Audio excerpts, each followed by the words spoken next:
This is Better Business Coach, session number 12. This is the Better Business Coach Podcast, your source for critical sales training, proven education, and actionable worksheets, all downloadable for immediate use. We work hard so you don't have to. Now your host, the rapid growth guy himself, Matthew Pollard. Hello everyone and welcome back to Better Business Coach. My name's Matthew Pollard and as always, I am your rapid growth guy. Today we're going to be talking about the 3 steps to simple change management, or what I've discussed several times throughout these sessions as the Lewin's model of change. Now, this specific session is absolutely vital to your coaching success. See, without the ability to create awareness with your clients that things perhaps aren't as great as they could be now and motivating them to create change within their organization and to motivate the staff to create change within the organization, you are going to find your ability to coach clients so much more difficult. And your success with those clients is going to be so much more limited because you don't know this simple concept. And when I tell you it's simple, guys, I mean absolutely simple. Now, I'm sure within your own personal lives or your work careers, you have fallen victim to an unsuccessful change management process where a new system had been implemented, a new process had been implemented, and most people got angry by it and thought it was just ridiculous. And it just affected your life in an adverse way. I'm sure it was even stressful. And generally, this is all because people did not follow these 3 steps that we're going to talk about today. Other times, you'll see where a change is implemented and the system or the process is just embraced and people think it's going to improve their lives. And a lot of times, they're actually looking forward to that change happening. And a lot of times, that's purely because people were notified beforehand, they felt involved in the process, and they were sold, if you like, the idea that this is going to make their lives truly better. I know that this simple differentiation seems basic. However, it makes drastic effects to the success of any implementation. And implementing change in a business is so important. See, if we don't improve as a business, then our competitors take our clientele. We can't compete on price. We don't deliver as well as other people do, and our product quality perhaps isn't even going to be as good as our competitors. So as a business, if we don't change, we're going to get left behind. So embracing change as a business owner, as a staff member is vital. For you as a business coach, making sure that this occurs is absolutely vital to your success as a business coach, but also vitally important to making sure that the businesses you're working with get success so that they can continue to afford to pay for you and will be motivated to pay for you because they will see that you're the one that's responsible for the successful implementations of all of these ideas. The worst thing in the world for you as a coach is to implement something where a business owner sees you as the reason for why it didn't go well, or sees you as the one that's causing all of the trouble and all the torment within their business because you always are implementing things that people are getting their back up about. So implementing this 3-step process is so vital for you, implementing things so they see you as an asset rather than the tormentor of their lives. So let's quickly just look at why business owners need to change. The first one's obvious. They're not profitable. And if a business owner is not profitable, they need to implement change to increase productivity, increase profitability, increase sales, or create better marketing to allow for additional profit or additional revenue that will create that additional profit. That's the first one, and obviously that's the most basic of reasons for why businesses need to change. The next one is staff not performing. Obviously, if you're not getting the effectiveness out of your staff that you need to implement systems to improve that. The third one, as we touched on before, if you're not innovating, you're being left behind. So you need to implement change to make sure you're keeping up with your competitors or excelling past your competitors. And I've seen so many businesses that try and stay away from change and they get left behind, they end up going broke. Even an industry as simple as polishing slate or doing plumbing. There are technologies for getting your clients to book in online. There are technologies for accepting payment on your mobile phone or your cell phone. And if you don't start to take these on, you'll get left behind because you can't afford to compete on price and you can't work as effectively as your competitors. And your customers will notice this. And that's a good segue into the next one, losing market share. If you're starting to notice that you're losing customers, you need to implement change because they're obviously going to a competitor that does something better, different, or more innovative than you do. So you need to implement change to, again, keep up and excel past them. The last one is more for medium to larger businesses. However, if you're not coaching somebody like this now, trust me, you will. And it's important that you absolutely embrace this 3-step model before this ever happens. And that is mergers and takeovers. Without the help of a business coach or a change management specialist that will help people embrace the fact that two companies are merging, you get absolutely horrible results. People get scared of losing their jobs. People get scared of system changes. People get scared that everything in their world, their importance is going to change. There's horrible things that can be attached to this in the mind of everybody that's involved. So when we look at mergers and takeovers, I've seen such different implementations where all organizations on both sides are so excited about the merger, and others where they're protesting, striking, sending emails to directors and shareholders saying, please don't make this happen, I don't want to lose my job. So the implementation of an effective change management strategy for a merger and an acquisition is going to earn you big dollars if you can be part of that and if you can assist that process in a positive way. So let's take a second to look at who could possibly resist change. Now, most people would suggest that employees and managers could resist change. What would surprise you, though, is a lot of the times business owners themselves, even though they're paying you to implement change and increase the productivity, profitability of their business, may still resist change themselves. Shareholders may resist change.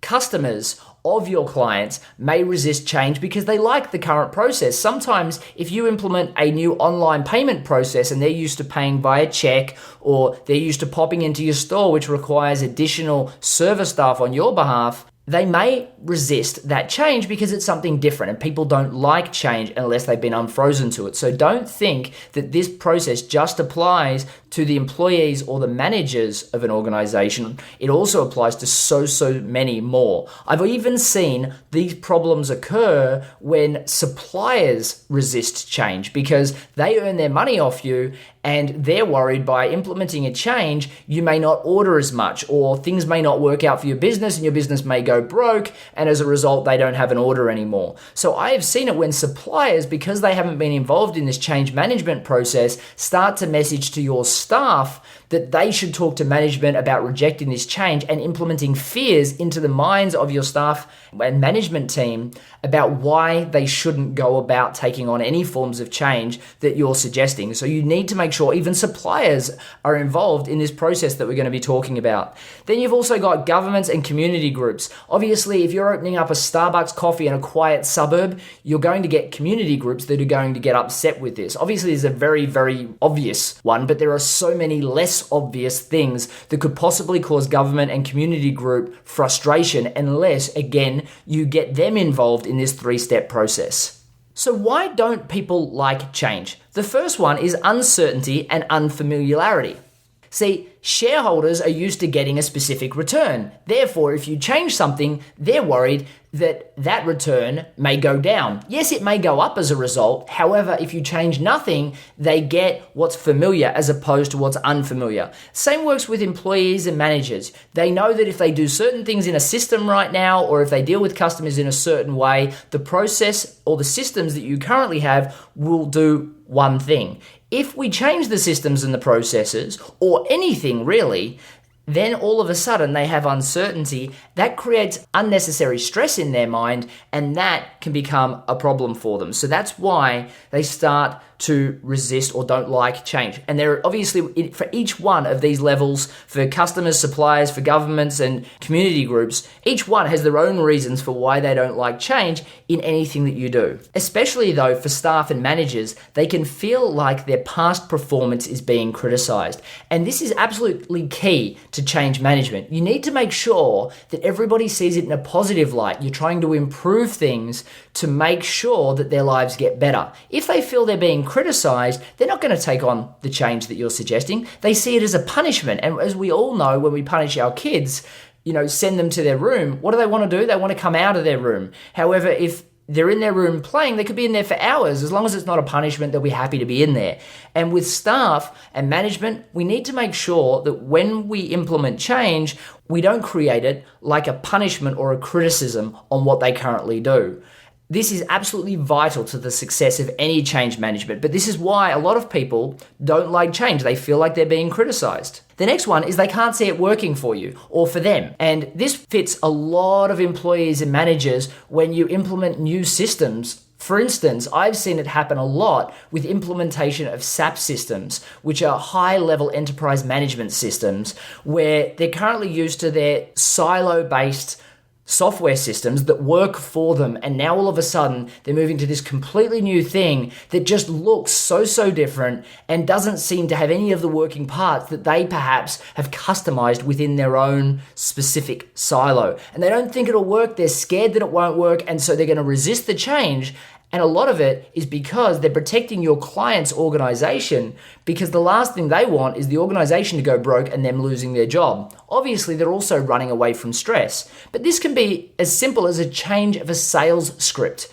They may think it won't work, and as a result, it will lower sales, and that'll lower their commissions perhaps, and then they don't want to use it. So regardless of what you say, unless you've change managed it correctly, they won't embrace that change and they won't like to roll that out. They'll still do it because, again, they're your employees, but their motivation levels will be limited. They'll start telling you reasons why it doesn't work, and they'll be hoping it doesn't work, which is the last thing you want to have for a successful implementation. And the last is distrust of management. And this you'll find happen a lot within the first months of coaching a client, because they may not have implemented other changes well in the past. It may have hurt people. People may have lost jobs in the past because the business owner did certain things, and there's just a huge level of distrust there. So it's vital, especially at the beginning, that this Lewin's model of change is done successfully. Otherwise, everybody, all of the people like staff, shareholders, customers, and suppliers may fear any change because they distrust that it's going to work. So obviously, a lot of the times when we're talking about resisting of change, there's a lot to do with shareholders and customers, suppliers, governments, and community groups, but the primary is going to be employees. So what are the types of changes that they tend to resist the most? The first one is any change to workplace culture. That's going to change the way they enjoy their job and the way they interact with other people within their organization. So any change to that, they're going to want to resist unless it's changed correctly. Training is another one. You've got to be very careful to make sure that they don't feel that they're being criticized. So if you start implementing training, it's all got to be about improvement to make things better. And again, change management is so important with that. Any change that will make them feel like their relationships are being threatened. For instance, if you change their manager, they may have a good relationship with their current manager, and they may fear that their next manager may not like them as much, or may not trust them as much, may not empower them as much, and that is going to create a huge level of resistance. When they feel like their status and power are being threatened. Now, this is huge. If you feel like you're getting a demotion, or if you feel like you're getting put in a silo part of the organization where you can't cause any more trouble, these are all going to be reasons why staff have a massive issue with change, and we need to make sure that we manage that correctly. The next one is traditions being changed. Organizations, a lot of the time, have traditions that stem back years and years, and they may not be to the benefit of the organization anymore. In the past, it may have been something that they were proud of, and it may have been something that pushed the organization to success. However, now it's getting in the way of making that next step. When you try and change them, though, people may have identified with that specific tradition, and changing it may be something they don't like. So focus on change management. The next one, and this is major, staff feeling like they may fail in the new environment. What if I can't use the new CRM? What if this sales process doesn't work for me? What if customers complain more because I make mistakes? What if my manager feels that I don't achieve and I don't get my KPIs, or I don't get my end of year bonus because of this, in their mind, ridiculous, crazy change that won't help them because they haven't been told why it'll help at this stage? Lack of commitment is the next one. If I don't feel that it's going to benefit me, I am going to do the bare minimum to help you implement this change. So if you ask me to do something, I'm going to do it to my absolute minimum ability, get it done quick, and move on with my day, and that's going to limit the success. So we need to make sure that they understand why we're making this change. Again, as we discussed before, they may worry about the fact that the change won't work for them. And then other people are just too lazy. They like the way it is now. They like flying into work, doing their bare minimum, and then leaving as quickly as 5 o'clock hits. And implementing a change could stop that. And that is the last thing they want. So they want to resist this change because it might make their life harder. And that's just not on as far as they're concerned. The best way to identify who's going to resist the change and who are the key people you need to work with to make sure you get success is by asking yourself this question and then asking the client the same question to make sure that all people are identified. And that is, who will lose power, prestige, or income as a result of this change? Okay, so let's go through the model. The Lewin's model of change is 3 steps: unfreezing, changing, and refreezing. Now, unfreezing is the most vital part, and we did cover that a lot when you're trying to coach a client to get them to identify or get them to become aware that they need change by going through the business needs analysis in session 7 and 8. And if you haven't downloaded that document yet, it's available at matthewpollard.guru/007. However, unfreezing, or step 1, is about unsettling the status quo, making people question whether their present situation is actually suiting them. It may have suited them in the past, but getting them to question whether or not it suits them now. And it's all about asking the right questions. And for the business owner, that's why we use the business needs analysis. That's so vital in the unfreezing process with them. It's probably the most important step and the most forgotten step in any change management process. Most people do change and then tell people why it's so great, but they don't unfreeze them to the fact that they may want to change. They don't let them know that things may have the ability of being better. They just implement the change. So this is the step not to miss. And it should be done weeks, months before. As soon as you can start the unfreezing process, the better, the more time. And I'm not saying delayed changes. However, the more time you can give to people to become used to changes, become excited about changes, and help them understand how it's A, going to benefit their lives, and B, help them overcome the problems that they're currently having with what they're doing, the best it will be. And the more success you will have with implementing any change. If you miss this step,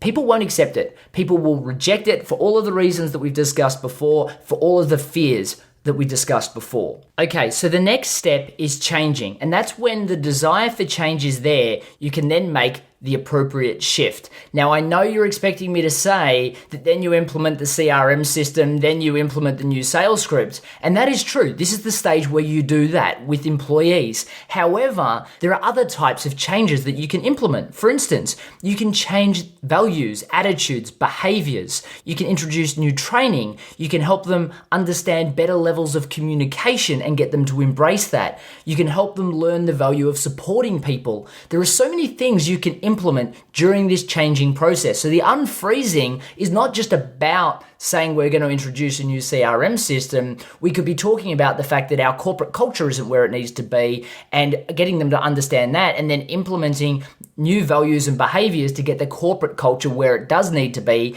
in step 2. This is really all of the ideas and all of the visions and all of the strategies that you've created with the business owner now being implemented to start to transition the business into a direction that's heading where it needs to go.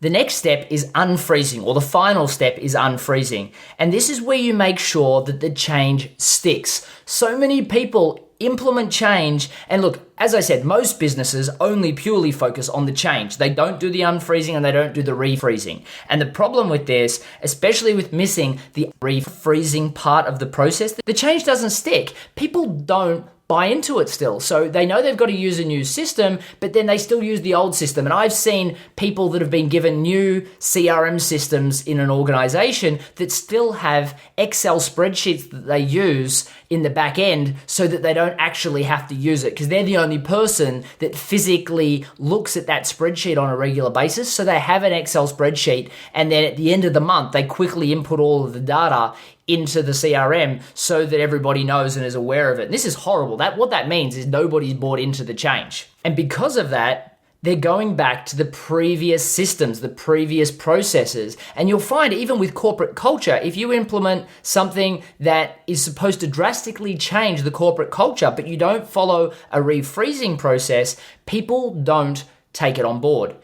So what you need to do is support the new behaviors with praise, reward, and recognition of the improved performance. Now, if this is the business owner, you can be telling them how exciting this is and how much improvement it has made to their bottom line, telling them they're going to make a lot more money as a result of this and how happy they should be. You can also tell them how much happier their staff are and how well they've done for actually implementing this in a more successful way. These are intrinsic and extrinsic rewards that will make the business owner so proud of themselves and so happy with themselves that they would never let things slip back. For employees, again, you can give them bonuses on their KPIs or their final year rewards. You can tell them how well they've done. You can give away movie tickets or dinners for the family for people that have really embraced this change well. Things that recognize specific people's behaviors that focus on acceptance of the new changes as opposed to the people that detract from those new changes. And this is of vital importance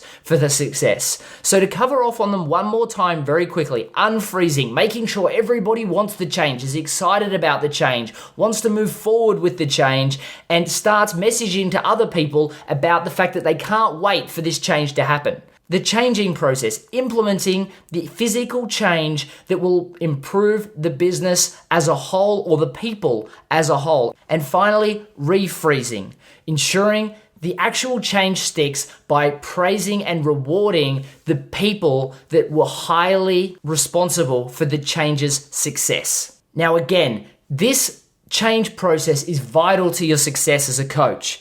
And it's also going to mean that the clients that you're coaching are going to be more profitable. What does that mean? They're able to pay you better and keep paying you as their coach. The staff are going to be more interested in their jobs, so the business owners are going to make more money and they're going to have less stress of staff not showing up and staff not doing things right because they'll actually enjoy what they're doing more as opposed to detracting because it's just another change that they can't stand. And then also you'll have staff that'll excel at helping you make change, and they'll get excited because they'll see that there's progression in the company, because every time a business improves, there's more staff, and that allows for more progression into management positions. So this learning the change model is so vital to the success of any business, so vital to the success of you as a business coach, and it'll help you increase your rates as the profitability of the business goes up. It is probably the most vital ideology you will learn as a business coach, because so many people make mistakes when it comes to implementing any change, and they lose clients because they were the one that advised this horrible thing for a business, and now it hasn't worked and it's your fault. So embrace the Lewin's model of change into your coaching business and watch the success that you will have with it. Thank you again for listening to Better Business Coach Podcast. As always, I am so grateful for everybody that has listened, and I really appreciate all of the subscriptions, all of the reviews, and all of the 5-star ratings that we've got. It flew us up to iTunes New and Noteworthy. I really appreciate it. And for those that haven't yet, please take a second. It really does only take 30 seconds. Hop on iTunes, search Better Business Coach Podcast, and post your review with the star rating that you feel worthy. I would really appreciate it. I'll see you in the next episode. Thank you very much. Thanks for listening to the Better Business Coach Podcast. Head over to MatthewPollard.guru for links, recaps, and any downloadable templates mentioned in this and every show. Also, if you've not already rated our new podcast in iTunes, we'd love your support. Simply leave a review and the star rating you think worthy. Hey, and don't forget to subscribe so you don't miss a thing. Thank you in advance, and see you next time.